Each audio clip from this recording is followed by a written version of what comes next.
Kaya ngayon na nandito kami sa dagat, sobrang pasasalamat ko. Mainit, oo. Parte yun eh, di ba?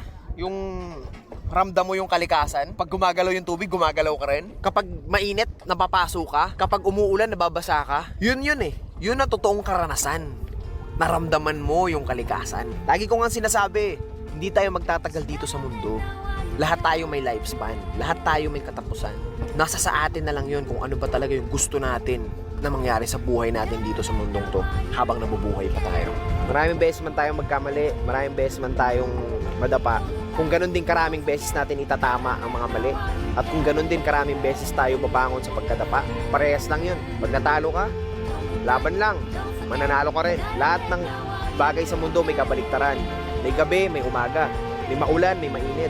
May malalim, may mababaw. May mahina, may malakas. May itim, may puti. May babae, may lalaki. May tao, may hayop. Kaya kung may negatibo, may positibo.